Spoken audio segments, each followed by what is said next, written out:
It's been a long time since I graduated as a young and naive woman into the career and professional space.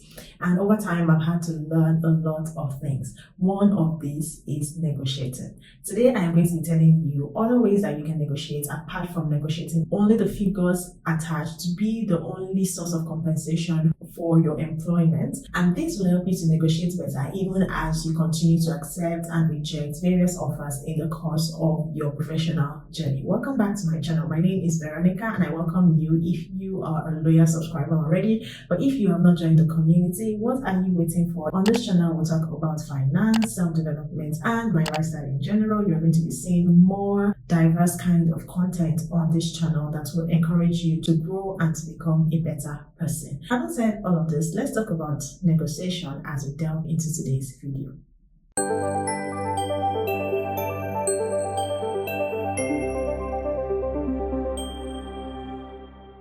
Like I have introduced earlier, my name is Veronica, and I will start with how, as a young professional who was going into the finance industry, I did not have the knowledge and expertise to always negotiate, and I thought that negotiation was only about salary. I'm actually starting with this so that you will know that these are mistakes that I've made previously and I have learned from, and because I would not want you to make similar mistakes, then I'll be sharing how you can negotiate better so that you can make more money, you can save more time, and you can even become more productive at your job. So apart from your salary, there are other ways that you can negotiate. Before I go into that, I'd like to start with the excitement that comes with just getting a new job. Sometimes it's even more exciting when you've been waiting for a very long time applying, going for interviews, and you've been getting love letters. You know what they call love letters, right? It's when you see an email and it starts with, "Thank you for applying, but at this moment, we have decided to proceed with other candidates." Or you see something like, "Unfortunately, we will not be proceeding with you as we have found other people who are better experienced and qualified." And this can be really painful and daunting and frustrating. But guess what? As soon as you get that email that says, "Congratulations, you have now been offered a job with us," you get so excited, you get so emotional, and you forget to do the necessary things to ensure that you are starting in that organization on the right foot. Now, let's get into it proper. The only advice I have for you in terms of negotiation is to not accept the initial offer that was given to you or that is given to you when you get a new job. Okay, so remember this again, never accept the first offer.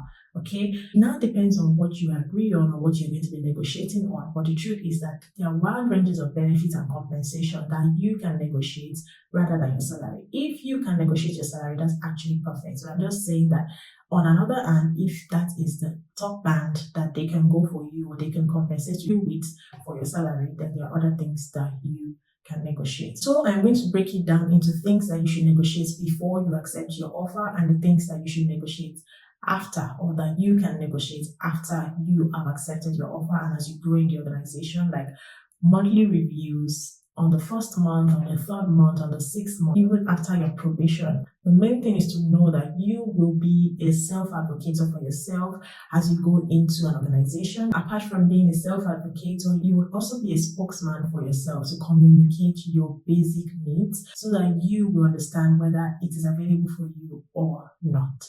So let's start with the things that you should negotiate before you accept your offer. And the very first one that tops the list for me would be your job security. You should definitely want to understand what the terms of the contract is. Is it a permanent job? How often are people laid off? Is it a contract? Is it a fixed term contract? If it is, what is the probability of becoming a full-time staff? Or is it a part-time job? Is it a contract job where you are just going to work for 3 months and then you have to be let go? These are things that some people do not really ask questions on. And when they have signed the offer and started working, now find out, and it's actually very difficult to balance, because most times I tell people to always start with the end in mind. When you're going into a thing, always think about the end. At the end of this, am I going to be looking for another job in the next 6 months? Or am I going to have to start to apply internally so that I can get retained? Just understand all of those terms and negotiate it to your favor. If it's something that can be adjusted on the spot, that's fine. But if not, make sure that you get a written agreement so that you can have a backup when it's time to revisit. Okay. So the next thing you have to negotiate at the point of wanting to accept your offer is your salary and your bonuses. Most times, the industry standard is not what is usually presented to you. The reason I honestly can't say, but sometimes because recruiters expect that candidates will negotiate, they bring down what they'll be offering you in terms of your salary or your bonus, so that if it happens that you take the initiative to negotiate, then they are really not losing much because it's actually supposed to be part of your compensation. That's why I tell you, do not be afraid to try. If you then negotiate and ask, and it is already concluded that that is the real amount that every other person is given on the team or across board, then it's okay. You can then move to the bonus. I have a similar case like that on one of the teams that I worked, where my team as a finance team had to keep fighting for the bonus that was easily paid to other teams like the marketing team, the sales team, and the customer service or customer success team, because there was already a pre-negotiated agreement about the bonus being paid quarterly. If we knew from the start, it's something that we all would have agreed. Or another thing is also to have a working relationship with your manager. If your manager is someone that can be a spokesperson for you and is really invested in your needs and ensuring that everyone on the team is happy, then you might have won a jackpot, because that person will not even wait for you to request, but will push for things to come true for your team. Okay, so try and understand the politics that plays in that area. And even if you were not able to get a written agreement before, you can push to have a review while you have now come in as an employee. This also covers for every other benefit that you need to explicitly mention and ask just at the point where you are about to sign your offer. So it can be a call, it can also be through an email, but make sure that if it's going to be a call, there is a backup document that states all the agreements you have made, so that no one is denying what you should be getting at a later date that you have agreed. Now let's go into things that you should negotiate either at the beginning before you start your job or after you have started your job. And the first one will be your professional development. You're just going directly to go and ask for your organization to sponsor your professional or personal development. It might come in as being too pushy and being too demanding, but if you present it in such a way that shows that your own personal or professional development is a benefit to the organization, and thus you are indirectly or directly doing it for them, then they begin to look at it from that angle. So request for the opportunities that you can be given to be able to develop yourself professionally. One way can be to sponsor any professional exam, so you can seek to know if that exists and when you can begin to benefit from that. Another way is to seek to understand if they are willing to allow you to take some days to study or leave for your professional development when the time comes, so that it's not just about you willing to develop yourself, but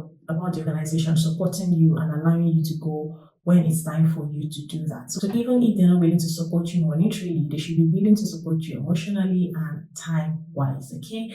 And if you're very lucky, some organizations will support you all the way round. Also, it might not only be for your own personal professional courses, it might be for conferences that you can represent the team for, and just allow them know that you're someone that is invested in development personally, professionally, and that will even be a plus for you when it comes to appraisals or growth discussions. Another thing that you can negotiate, or you should negotiate, either at the beginning or depending on your organization, actually, it can be at the beginning before you accept the offer or when you have already accepted the offer, is your working environment and availability for flexible work. Okay, what I mean by flexible work is if the work is fully hybrid, is fully flexible, where you can totally work from home, or is a fully on-site kind of job. What I mean by work environment would be the tools that you'll be provided for when you start to work, either on site or remotely. So these go hand in hand. Make sure that you negotiate this. It's not just going to be about salary.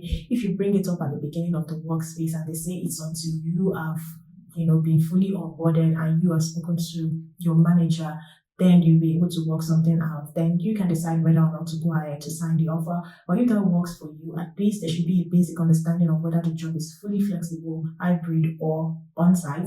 And then maybe your work environment, the tools that were provided for you, and then the flexibility, to what extent the flexibility would be, can then be negotiated after you have reached it. I'll give an example for one of the organizations that I worked for with the initial agreement to work hybrid, but the percentage was going to be about 60-40, 60 at home and 40 at work. But because of the distance, I made them understand that I was willing actually to take the job, but I would like for me to work more at home and lesser at work.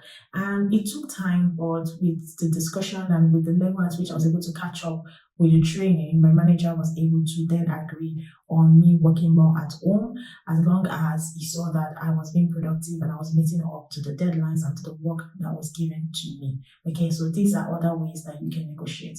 Another major thing that you can negotiate on as a new person getting into a new job would be your job responsibilities. Yes, you heard me right, your job responsibilities. So it can be two ways. If you feel like you have more capacity to take on more work, you can request for it. You can, show interest in picking up more, but that is all on you to decide whether or not your organization is willing to compensate you for the more work that you'll be taking up, or if you're just going to do it because you want to initially learn as much as you can around different teams, okay, so that you can have a wide ground or cover a wide ground across the teams. So if you are money focused and your organization will not pay you for the extra work, it's left to you to decide whether to just stick with what you're working on. But if you know that they will pay you or you're willing to just do it so that you can learn and for your own personal growth and development, then you can ask and request for more. And on the other hand, if you feel like you are being overstretched, it's okay to speak up sometimes so that you do not get burnt out. You can request to make the environment of work easier by probably working more flexibly so that you can use the commute time for more work, or you can request that more hands are brought on the team to assist. All has to do with negotiation. Okay, but one thing you won't do is to just keep quiet and assume that everyone would see that you are overworked or that you are burnt out, because that would never happen. So the whole point of this video is so you do not think that negotiation is only about money, bonuses, and your pay in general. It can be just anything that will ensure that you are working optimally and you are not burnt out at work. Another thing you can negotiate on will be your vacation or your holiday time, like your leave. Okay, there are some organizations that are very organized with that. They already have a timetable, they already have a roster where everyone clocks in when they want to go on leave or when they want to go on vacation, so that there are no clashes and there are still people available to do the job. This is actually perfect if that is what works for your organization. But if not, you might have to negotiate or even implement some of these tools to ensure that all vacation times and holiday times are properly utilized and people have enough rest on the team. The final point I would be throwing to you that you can negotiate on would be your performance reviews and any other perks available for you in the organization. And I will explain that. There's sometimes that we go through our performance appraisal, and when it gets back to us, it's not what we expected. You feel like your manager or the person that reviewed you did not really review you well or should have rated your performance higher. Then rather than keeping quiet, it's something that you can negotiate. That's why it's actually very important to keep evidence of things that you do, your achievements, all of the accomplishments you made, the professional development you were able to achieve, so that when the time comes, you can present the evidences to them as a form of negotiation to improve or to increase your performance. If there is nothing that can be done immediately in the coming months or coming appraisals, that would be in their mind, as they would understand that you are someone that will keep evidences and you will come back with them and they'll be more careful when they are reviewing you. And as for additional perks, there's some unwritten rules as to how often your salary should be increased or how often you should be paid bonuses, how often you should have a review on your general compensation. Ask about this and negotiate on it, either on the figures or amount itself or on the duration of how often you should receive the review. This will allow you to receive all of the benefits that you are entitled to, so that you are not struggling to be productive and to perform optimally at work. Before I end this video, one thing I want you to note while you go about negotiating is to understand that all of these perks and benefits are not entitlement. Some of these are just additional to what you'll be paid for, because what you're already being paid for is what you are entitled to. So do not go about feeling entitled, and watch your tone while you ask. Ask respectfully and ask intelligently as someone who has done a research. Do not be a fighter because you want to get all the perks. There's some organizations that would make it really difficult for you while negotiating, but I want you to be very patient, very confident, and be very smart while you're at it. Be very prepared whenever you're going to negotiate.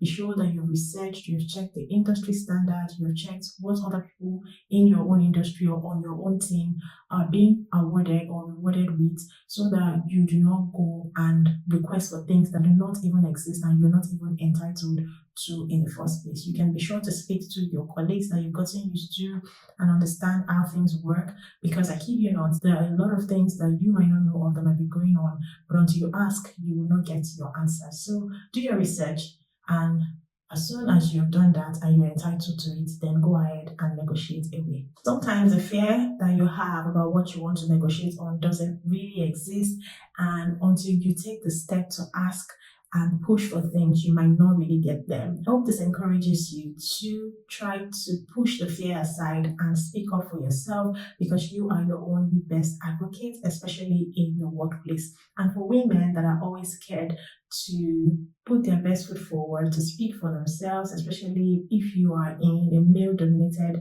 profession or industry, this is me telling you that you are not alone and you are not wrong for pushing for your rights or for asking for your right. So always go ahead to ask and negotiate, and always remember, do not accept or take the initial offer that was sent to you, because there will be more on the table that you will be losing.